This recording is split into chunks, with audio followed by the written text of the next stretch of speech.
It's leak season again, and we've got even more Pokemon Scarlet and Violet leaks. This is crazy. All right, so diving right in, we've got Riddler Crew saying, say yo to our new Poison Steel boy. And if you guys don't know, Poison Steel is a typing that has never been done before in the Pokemon franchise. And he actually shows a shot of what was like the car or truck that was shown in the trailer that a lot of people are thinking is tied to the evil team. And people are pinpointing that it is the engine. And what's funny is actually from some of the riddles and some of the leaks, we had information that there was gonna be an engine Pokemon in this game, and we really didn't think too much of it. And now it comes to fruition that, yeah, that's it. That's an engine Pokemon. And it sounds a little crazy, but I think it's legit, and I think we are indeed getting an engine Pokemon, and Poison and Steel makes so much sense. So we may legitimately be looking at a Pokemon basically fused into a car right here, right now, and you might be like, hey, Drive, they wouldn't make an engine Pokemon. Bro, Koraidon and Miraidon are bicycles that were riding around the region. It makes perfect sense. I love Phil Crispy here on Twitter, Not a Lizard, making what they expect to be like kind of a fan art, saying the exhaust pipes kind of look like legs. 100% I'm all over this. This could be like a spider Pokemon. This could be this exhaust engine Pokemon. I love their rendition. I think this is really cool, and I think it's a really good kind of idea moving forward of what we could potentially see from this Poison and Steel engine type Pokemon right in front of our eyes. I love it. I think that's really epic. From there, I do want to mention that the Riddler posted a bunch of other information we're going to cover in this video, but it seems as though the other leaker, the one who was leaking images and all sorts of stuff, Kaka, has returned as well. Now, I haven't gotten the feed of that. I think they're posting right now, so make sure you guys stay tuned for tomorrow's video where I'm probably going to recap that information. Make sure you guys subscribe to the channel. YouTube tells me that like half of you guys are not subscribed, and we're on our way to 2 million subscribers. Sort of. So make sure you guys subscribe so you don't miss the updates tomorrow. The Riddler then posts this image of our new friend Arvin, who seems to be kind of our rival, who's not very good at battling, and he just so happens to like cooking, and he actually does a lot of kind of pointing and says, you know what? I think there are some relations here. When you look at Arvin and the two professors, Professor Sada and Professor Turo, it does seem as though there's some sort of relation there, and this may indeed be kind of the riddle that he had posted a few weeks back of the lake house. So we'll have to wait and see if that ends up coming to fruition, but it does seem like there's some sort of relation between the professors and this character Arvin. From there, the Riddler actually posts this giant map, and this map is labeled with a bunch of different letters, C, Z, Y, D, E, S, whatever, so on and so forth, and I want to touch on a few of those things. One of which is the center part of the map, that kind of cloud sphere that seems very mystical. Apparently that's where the Paradox Pokemon are going to be found. That was something that I had kind of read online. I'm not sure the credibility of that, but we do know that in the post game there was an opportunity to catch a bunch of these Paradox Pokemon. They're not like one-off Pokemon, so that seems to be where that could be taking place. But this user on Twitter, Ama Shinu, actually says, using Mandarin, I found this as a probable pattern. So they actually identify L as the league. So L, where the L is on the map, is where the Pokemon League would be, which actually kind of makes sense if you look at it, how it's kind of like riding on the cliffside. B is for the Ice Gym. C is for the Bug Gym and the Grass Gym. D is for a Ground Gym and an Electric Gym, which we previously thought there was a Psychic Gym, but I guess now it's thought to be a Ground Gym. D is also, S is the Water Gym, Y is the Normal Gym, and Y is the Ghost Gym. And I guess the likelihood of that is based on, I guess, the syllables when translated in Mandarin, something to that effect. But they seem to have a pretty good idea of what these gyms could be and where they actually are. It would make sense, right? Because the Ice Gym would be at the very top of the map, the Bug and the Grass Gym located in these different areas, kind of in the bottom left of the map, the Ground Gym and the Electric Gym located on kind of a different part of the map, all the way in the top right-hand corner. The Water Gym located kind of in this little area. Actually, it's interesting. I don't know. There's a couple spots for S, so we'll have to wait and see. I don't know if this is the full breakdown, but it's a theory at this point as to where these gyms could be located and what these different letters of the riddle mean. I think people are still trying to solve this one, but just some ideas on where these gyms could be located.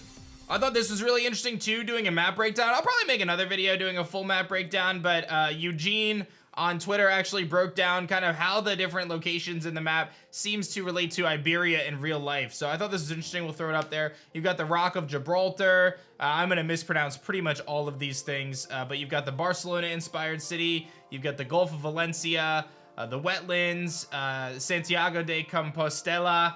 Again, I'm not the guy to pronounce these things, but I thought this was a really cool breakdown, and it was actually, I'm pretty sure, retweeted by the Riddler himself. So if the Riddler retweets it, that seems to add some credibility to the theories behind it at the very least.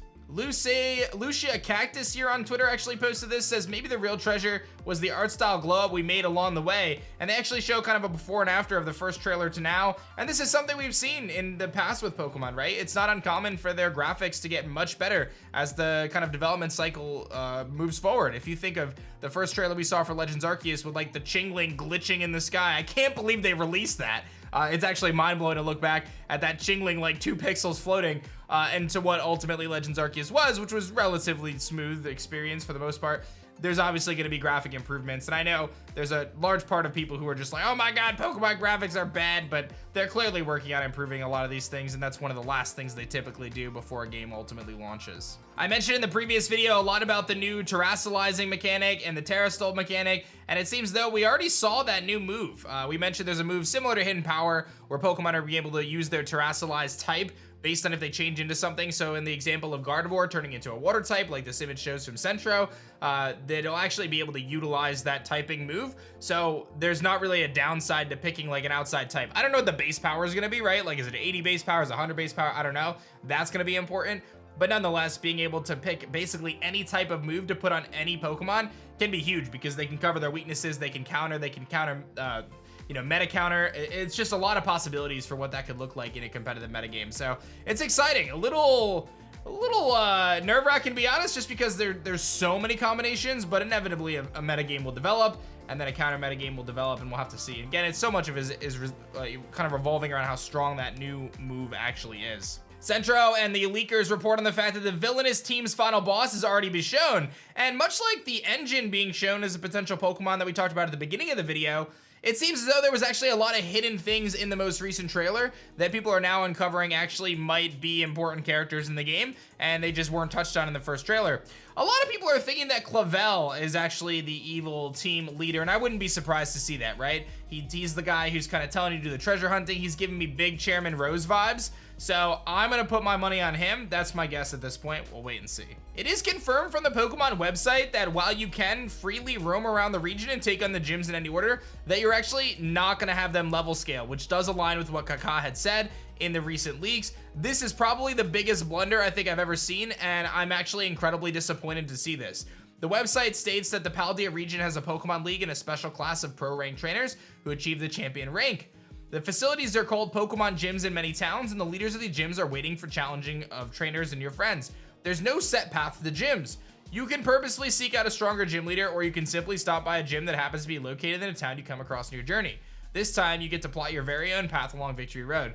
So they indicate that there's some gym leaders that are naturally going to be stronger, which tells me that they're not going to be scaled to your level. Again, probably the biggest fail ultimately that I've seen so far. It really frustrates me because I don't think it's that much extra effort to do a check in the game. It's called a flag, right? So the programming would indicate a flag. Every time you complete a gym badge, there's a flag that trips. This is something that's happened in many Pokemon games with like Psyducks not blocking the road anymore or whatever it is, right? The flag trips, and then it sets the next set of gym leader Pokemon that they would have. It's not that much extra effort for them to legitimately make 8 teams for every gym leader. It blows my mind that that's not a thing that's in this game. We take these massive steps forward going for this open world game, and then they still fall short because they don't deliver on that mechanic, and it's incredibly disappointing. You guys know I'm generally Mr. Positivity when it comes to this stuff. I just love Pokemon. I'm excited to play, but this is straight garbage. I'm not gonna lie. Does it stop me from playing the game? No, I'm gonna play it. I think it might be okay. You know, some people are gonna roll up on a gym and they're gonna get shredded because they're gonna run into a level 50 and their team's level 15, and it's gonna be what it's gonna be, and you're gonna say, oh, I gotta come back here. Maybe that adds to the experience, but to me, I feel like that's garbage. I feel like it's a lack of effort. I'm very disappointed in this mechanic, and I just hope that somehow they change it. I think it's probably too late to have it changed. I'm not the kind of guy who's gonna say, let's start a petition, because those things don't do anything. At least in this context, but I'm very disappointed. So thanks for listening to my rant. Let me know your thoughts in the comments section below. I'm actually really interested to hear what the community thinks about this. Am I feeling the majority here? Is this what you guys are feeling? Or do you guys think it's not a big deal? Let me know. And then Soul Silver and many others have actually reported on this. I think this is pretty big. It seems as though we may actually have the Elite Four. A handful of characters were shown. These are either gym leaders or Elite Four members. I think there's no doubt about it, right? You've got this woman who's kind of in this black outfit with the black hair. You've got this woman who's got the white hair with the purple dress. Looks very much like the lady who leaked as the Ghost Gym Leader. If it's not the same person, they're certainly related. You've got Clavel, then you've got the professor, who looks like he could be a gym leader too, and then you've got this other woman who's got kind of the blue shirt. You got some other characters like this teacher. He's got, you know, the hair coming down with the mustache, looking very muscular, of course.